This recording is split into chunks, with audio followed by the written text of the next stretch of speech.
Hello friends, जैसा कि आप कई बार केमिस्ट्री में देखे होंगे कि कभी ऐसे C2H6 ऐसे करके कोई फॉर्मूला लिखा हुआ है या उसी को इस तरह से ब्रांचिंग में करके CH3 CH3 इस तरह से बना हुआ देखते होंगे।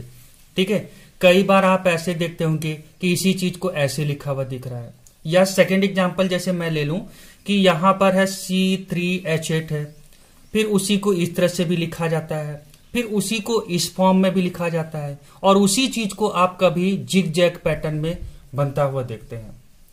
जी हाँ दोस्तों, इस तरह की जब चीजों को आप देखते होंगे तो आपके दिमाग में जरूर क्वेश्चन पिकअप होता होगा कि एक्चुअली एक ही चीज को ये अलग अलग पैटर्न में लिखा जाता है, इन्हें कहते क्या है। तो आज मैं उसी टॉपिक पर आपसे डिस्कशन करने जा रहा हूं। जैसा कि टॉपिक है structural representation of organic compounds. आज मैं आपको ऑर्गेनिक कंपाउंड्स में यही जो पैटर्न लिखा जाता है इनके बारे में जानकारी देना चाहता हूं। सबसे पहला चीज जो इस फॉर्म में लिखा हुआ आपको दिखता है उसे हम बोलते हैं मॉलिक्यूलर फार्मूला।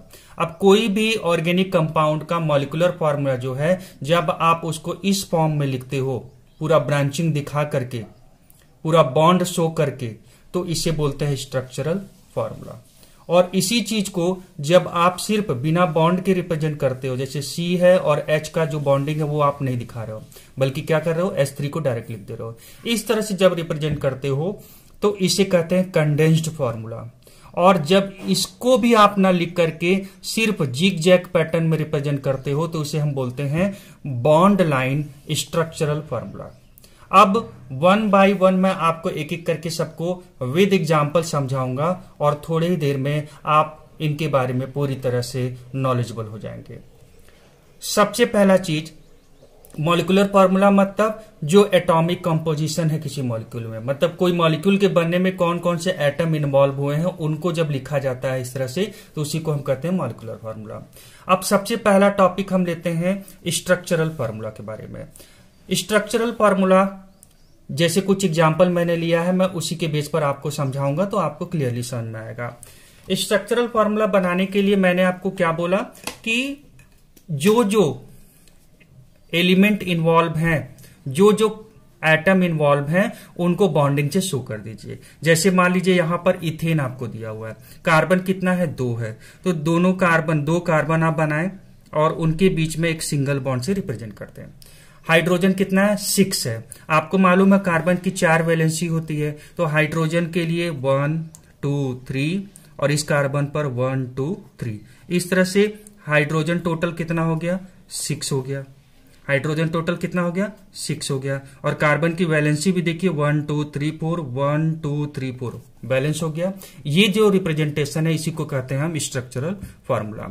अब जैसे देखिए यहां पर एथीन है, एथीन को कैसे बनाएंगे, तो 2 कार्बन है, दोनों कार्बन बना लीजिए, इनके बीच में एक सिंगल बॉन्ड पहले दे दीजिए। हाइड्रोजन टोटल कितना है, 4 है, तो मान लीजिए मैंने बनाया 1 2 टोटल हाइड्रोजन 4 कर लिया मैंने। अब यहां पर आप ध्यान से देखिए, यहां पर कार्बन की वैलेंसी 1 2 3 है, एक वैलेंसी सेटिस्फाइड दोनों कार्बन में नहीं हो रहा है, तो अल्टीमेट हम यहां पर क्या करेंगे, डबल बॉन्ड कर देंगे। और वैसे भी आप पढ़े होंगे कि एल्कीन है तो एल्कीन में 2 कार्बन के बीच क्या होता है, कहीं ना कहीं डबल बॉन्ड होता है। ये जो रिप्रेजेंटेशन मैं आपको बता रहा हूं यही है स्ट्रक्चरल फार्मूला। जैसे मान लीजिए ये है इथाइन, इथाइन में 2 कार्बन है, आप 2 कार्बन बना दीजिए, उनके बीच में एक सिंगल बॉन्ड दिखा दीजिए। 2 हाइड्रोजन है तो एक हाइड्रोजन मैंने इधर कर दिया और एक हाइड्रोजन मैंने इधर कर दिया। अब आप देखिए कार्बन के 4 वैलेंसी होती है जिसमें से 2 सेटिस्फाइड है, मतलब 2 और चाहिए, तो हम क्या करेंगे, 2 बॉन्ड यहां पर 2 कार्बन के बीच कर देंगे। इस तरह से ये जो स्ट्रक्चर बना यही कहलाता है क्या, स्ट्रक्चरल फार्मूला ऑफ इथाइन। ठीक है दोस्तों, वैसे भी इथाइन मतलब एल्काइन जब होता है तो 2 कार्बन के बीच में क्या होता है, कहीं ना कहीं ट्रिपल बॉन्ड होता है। ऐसे ही एक एग्जाम्पल और मैंने यहां पर लिया हुआ है, दैट इज मिथेनॉल। मिथेनॉल को बनाना होगा तो देखिए कार्बन लिखा हुआ है, आप कार्बन बना लीजिए। कार्बन के साइड में कितने हाइड्रोजन्स लगे हैं, 3, तो इनको बॉन्डिंग से रिप्रेजेंट कर दीजिए 1 2 एंड 3। अब यहां पर क्या लगा हुआ है, OH, तो आप O और H, इस तरह से जो रिप्रेजेंटेशन आप करते हो ये कहलाता है क्या, हमारा स्ट्रक्चरल फार्मूला। ठीक है, कोई भी मॉलिक्यूल का ये क्या है, स्ट्रक्चरल फार्मूला कहलाता है। अब यहां पर देखिए सेकेंड फॉर्मूला जो है कंडेंस्ड फॉर्मूला। जैसे मान लीजिए यही आपको जो दिया है ये स्ट्रक्चरल फॉर्मूला है, किसका है, देखिए 3 कार्बन है, 1 2 3 और सबके सब सिंगल बॉन्ड से, तो प्रोपेन है। प्रोपेन का ये स्ट्रक्चरल फॉर्मूला आपको दिया हुआ है। अगर मैं इसके कंडेंस्ड फॉर्मूला की बात करूं तो कैसे बनेगा, तो अब बिना बॉन्डिंग के आप बस सभी कार्बन और हाइड्रोजन एटम्स को यहां पर शो कर दीजिए। जैसे C है तो आपने C लिख दिया। टोटल इस कार्बन से कितने हाइड्रोजन लगे हैं, 3 हाइड्रोजन, तो आप लिख दीजिए CH3। इस कार्बन से कितने लगे हैं, 2, तो लिख दीजिए CH2। इस कार्बन से कितने लगे हैं, 3, तो CH3।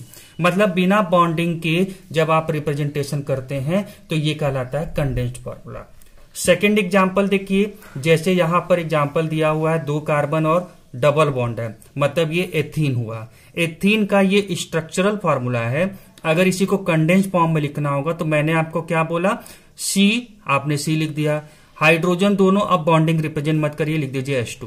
यहां पर भी C और दोनों हाइड्रोजन को लिख दीजिए H2।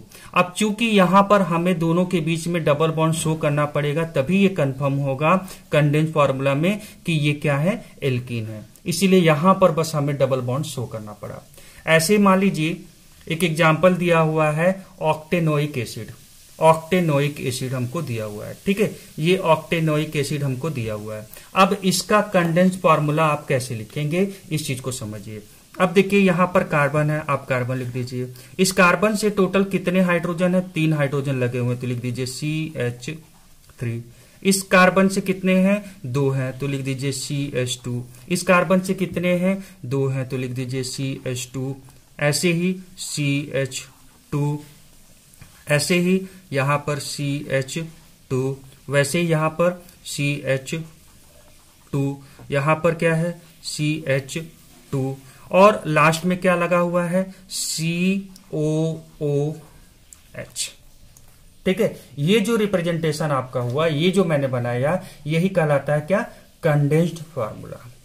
ठीक है, तो ऑक्टेनोइक एसिड का ये स्ट्रक्चरल फार्मूला था जिसमें मैंने सभी बॉन्ड को रिप्रेजेंट किया, और यहां पर सिर्फ आपने क्या किया, एक एक करके कौन से कार्बन से कितने हाइड्रोजन लगे हैं उनको 1 by 1 मैंने लिख दिया है। ठीक है, और लास्ट में COOH जो फंक्शनल ग्रुप है वो मैंने लगा दिया है। तो इस तरह से ये कंडेंस्ड फार्मूला कहलाएगा। अब आ जाते हैं कि बॉन्ड लाइन स्ट्रक्चरल फार्मूला किसे कहते हैं। तो सबसे पहला चीज जो मैंने आपको शुरू में ही एग्जांपल में दिखाया था कि जो जिग जैग पैटर्न में बना होता है उसी को हम क्या कहते हैं, बॉन्ड लाइन स्ट्रक्चरल फार्मूला कहते हैं। तो यहां पर मैंने कुछ की पॉइंट भी लिख दिया कि बॉन्ड लाइन स्ट्रक्चरल फार्मूला में पैटर्न कैसा होता है, जिग जैग होता है। इनमें हम लोग कार्बन और हाइड्रोजन के एटम्स को रिप्रेजेंट नहीं करते हैं, इसके अलावा कोई भी एटम्स होगा तो उसे हम लोग लिखेंगे। जैसे यहां मैंने लिख दिया, the atoms other than carbon and hydrogen are written. Terminal denote methyl groups, CH3 group को रिप्रेजेंट करता है। अब इसे एग्जांपल से समझेंगे तो इजीली आपको समझ में आ जाएगा। जैसे मान लीजिए आपको ये पेंटेन दिया हुआ है, अब इस पेंटेन का आपको क्या करना है, बॉन्ड लाइन स्ट्रक्चरल फार्मूला बनाना है। तो कैसे बनाएंगे, देखिए मैंने क्या बोला, कार्बन और हाइड्रोजन को रिप्रेजेंट नहीं करना है। तो जैसे आप यहां से शुरू करेंगे, टोटल कितने कार्बन है, 1 2 3 4 5। तो जिग जैग पैटर्न में चलिए, देखिए यहां पर शुरुआत की तो पहला कार्बन, दूसरा कार्बन, तीसरा कार्बन, चौथा कार्बन और पांचवा कार्बन। इस तरह से ये जो है हमारा क्या हो गया, 5 कार्बन बन गया, 1 2 3 4 5। अब हम लिखेंगे नहीं, ये जिग जैग पैटर्न जो हुआ, अब इसी को हम क्या कहेंगे, पेंटेन कहेंगे। इसमें ध्यान दीजिएगा, जो मैंने अभी पॉइंट लिखा था टर्मिनल डेनोट मेथाइल ग्रुप, ये जो आखिरी वाला पॉइंट होता है ये मेथाइल ग्रुप को रिप्रेजेंट करता है। देखिए CH3 को रिप्रेजेंट करेगा और ये वाला CH3 को रिप्रेजेंट करेगा। ऐसे ही मान लीजिए आपको ऑक्टेनोइक एसिड को बनाना है, तो ऑक्टेनोइक एसिड को बनाने के लिए आप किस तरह से रिप्रेजेंटेशन करेंगे। सबसे पहले देख लीजिए कितने कार्बन है, 1 2 3 4 5 6 7 और 8 वाला फंक्शनल ग्रुप का। तो पहले 7 आप जिग जैग पैटर्न में बना लीजिए। चलिए शुरुआत करते हैं, यहां से शुरू कर रहा हूं। 1 कार्बन हुआ, 2 3 4 5 6 एंड 7, यहां तक 7 हो गया। अब क्या है, अगला कार्बन है C, तो इसको भी दिखा दीजिए 8। ये हमारा एसिड का जो COOH है, तो कार्बन को मैंने C यहां दिखा दिया। अब यहां पर OOH है, तो यहां से आप ऐसे फंक्शनल ग्रुप OH को दिखा दीजिए, और यहां पर जो एक O है उसको दिखा दीजिए। इस तरह से COOH, मतलब यहां तक तो आपने CH2 को रिप्रेजेंट कर दिया था, यहां तक आपने CH2 को रिप्रेजेंट किया था। इसके आगे वाला आप जो लाइन बढ़ाए तो ये कार्बन हुआ, इससे जो है हमारा OOH, तो OH यहां दिखा दिया, डबल बॉन्ड O यहां पर आपने दिखा दिया।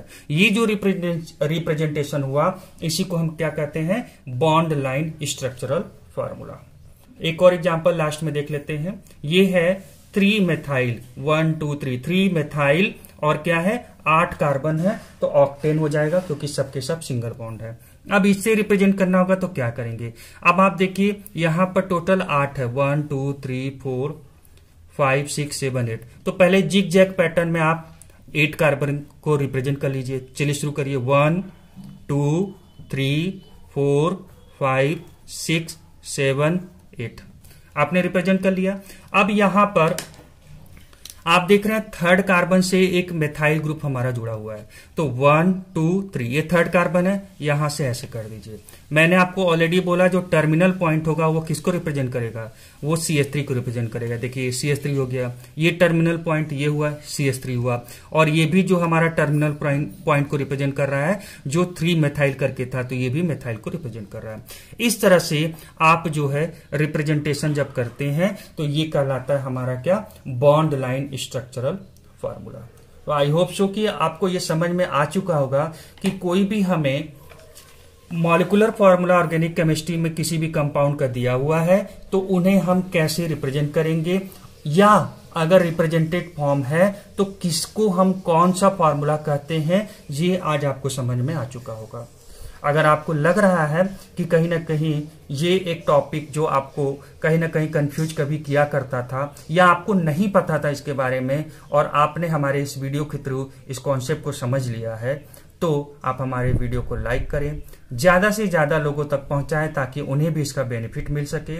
और हाँ दोस्तों, अगर आपने हमारे चैनल को सब्सक्राइब नहीं किया है तो आप हमारे चैनल को सब्सक्राइब जरूर कर लें। Thank you so much for watching this video and have a nice day.